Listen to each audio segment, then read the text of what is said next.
Hi ಎಲ್ರಿಗೂ ನಮಸ್ಕಾರ. Lakshmi kitchen ಲಾಸ್ಗೆ ಸ್ವಾಗತ. ಇವತ್ತು ತುಂಬ ಸಿಂಪಲಾಗಿ ನವಿಲುಕೋಸು ಪಲ್ಯನ ಹೇಗೆ ಮಾಡೋದು ಅಂತ ನೋಡ್ಕೊಬರೋಣ. ಇದರಲ್ಲಿ ತುಂಬ ಉಪಯೋಗಗಳೈತೆ. ನಾನು ಎಲ್ಲನೂ ಹೇಳ್ತೀನಿ ನಿಮಗೆ.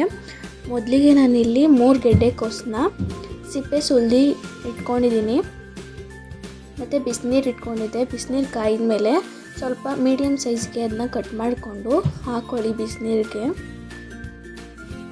ಜಾಸ್ತಿ ಬೇಯಿಸ್ಕೊಳ್ಳೋ ಅವಶ್ಯಕತೆ ಇಲ್ಲ. ಒಂದು 10 ಮಿನಿಟ್ಸ್ ಬೇಯಿಸ್ಕೊಳ್ಳಿ ಸಾಕು.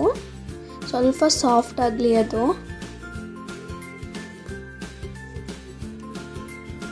ನವಿಲುಕೋಸನ್ನ ತಿನ್ನೋದ್ರಿಂದ ಸಕ್ಕರೆ ರೋಗಿಗಳಿಗೆ ತುಂಬಾ ಆರೋಗ್ಯಕ್ಕೆ ಉತ್ತಮ. ಇವಾಗ ನಾನು ಅದಕ್ಕೆ ಸ್ವಲ್ಪ ಉಪ್ಪು ಹಾಕೋತಾ ಇದ್ದೀನಿ. ಸ್ವಲ್ಪ ನೀವು ನೋಡಿ ಹಾಕ್ಕೊಳ್ಳಿ.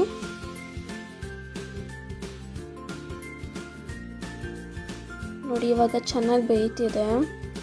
ಸ್ವಲ್ಪ ಸಾಫ್ಟ್ ಆಗಲಿ ಸಾಕು.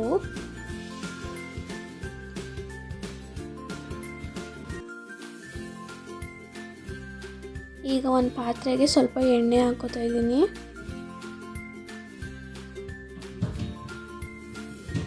ಎಣ್ಣೆ ಕಾಯ್ದ ಮೇಲೆ ಸ್ವಲ್ಪ ಸಾಸಿವೆ ಚಿಟಪಟ ಅಂತ ಅಂದಮೇಲೆ ಸ್ವಲ್ಪ ಕಡಲೆಬೇಳೆ ಹಾಕ್ಕೊಳ್ಳಿ. ಕಡಲೆಬೇಳೆ ಹಾಕ್ಕೊಳ್ಳೋದ್ರಿಂದ ತುಂಬ ಚೆನ್ನಾಗಿರುತ್ತೆ. ಅದು ಬಾಯಿಗೆ ಸಿಗ್ತಾ ಇದ್ದರೆ ತಿನ್ನೋಕ್ಕೆ ಒಂಥರ ತುಂಬ ಚೆನ್ನಾಗಿರುತ್ತೆ. ಅದನ್ನು ನೀಟಾಗಿ ಬಣ್ಣ ಚೇಂಜ್ ಆಗೋವರೆಗೂ ಹುರ್ಕೊಳ್ಳಿ. ಮತ್ತು ಇನ್ನೊಂದು ಏನಂದರೆ ಕೆಲವೊಬ್ಬರಿಗೆ ಯೂರಿನ್ ಇನ್ಫೆಕ್ಷನ್ ಎಲ್ಲ ಇರುತ್ತೆ. ಇದನ್ನು ತಿನ್ನೋದ್ರಿಂದ ಅದೆಲ್ಲ ಕೂಡ ಕಡಿಮೆ ಆಗುತ್ತೆ.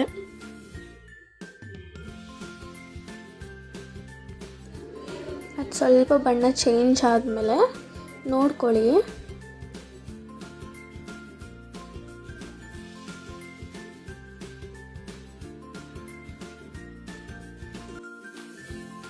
ಈಗ ನಾನು ಸ್ವಲ್ಪ ಹಸಿಮೆಣ್ಸಿನ್ಕಾಯಿ ಹಾಕೋತಾ ಇದ್ದೀನಿ. ಹಸಿಮೆಣ್ಸಿನ್ಕಾಯಿ ಹಾಕ್ಕೋಬೇಕಾದ್ರೆ ಹುಷಾರಾಗಿರಿ, ಅದು ಎಣ್ಣೆಗೆ ಚಿಟಪಟ ಅಂತ ಸಿಡಿಯುತ್ತೆ.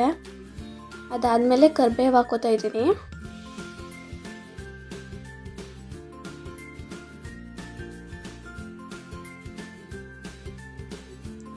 ಒಂದು ಸ್ವಲ್ಪ ಫ್ರೈ ಆದಮೇಲೆ ಈರುಳ್ಳಿ ಹಾಕ್ಕೊಳ್ಳಿ. ನಾನು ಈರುಳ್ಳಿನ ಒಂದು 2 ತೊಗೊಂಡಿದ್ದೀನಿ ಅಷ್ಟೇ.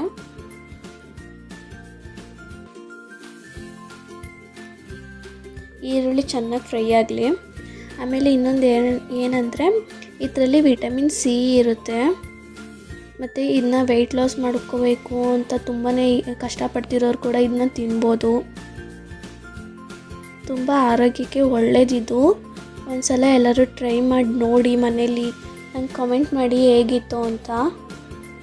ಈರುಳ್ಳಿ ಚೆನ್ನಾಗಿ ಫ್ರೈ ಆಗಲಿ.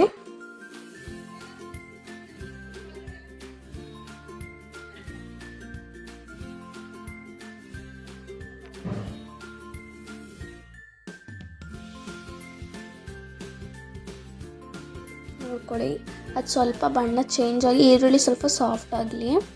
ಇನ್ನೊಂದು ಏನಂದರೆ ನವಿಲುಕೋಸನ್ನ ತಿನ್ನೋದ್ರಿಂದ ಜೀರ್ಣಕ್ರಿಯೆಗೆ ತುಂಬಾ ಉತ್ತಮ. ಯಾಕಂದರೆ ಇದರಲ್ಲಿ ನಾರಿನಾಂಶ ಇರೋದ್ರಿಂದ ಕೆಲವೊಬ್ಬರಿಗೆ ಮಲಬದ್ಧತೆ ಸಮಸ್ಯೆ ಎಲ್ಲ ಇರುತ್ತೆ.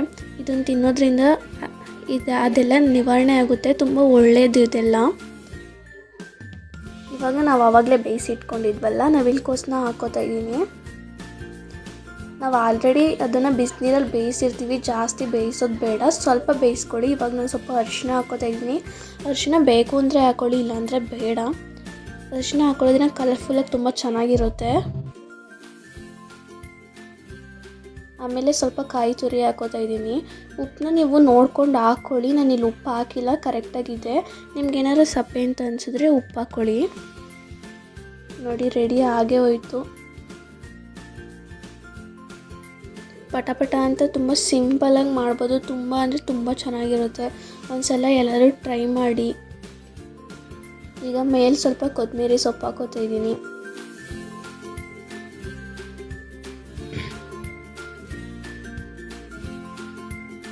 ಅಷ್ಟೇ, ರೆಡಿ ಆಗೇ ಹೋಯ್ತು ನೋಡಿ. ತುಂಬ ಸಿಂಪಲಾಗಿದೆ. ಎಲ್ಲರೂ ಟ್ರೈ ಮಾಡಿ ನಂಗೆ ಕಾಮೆಂಟ್ ಮಾಡಿ. Thank you.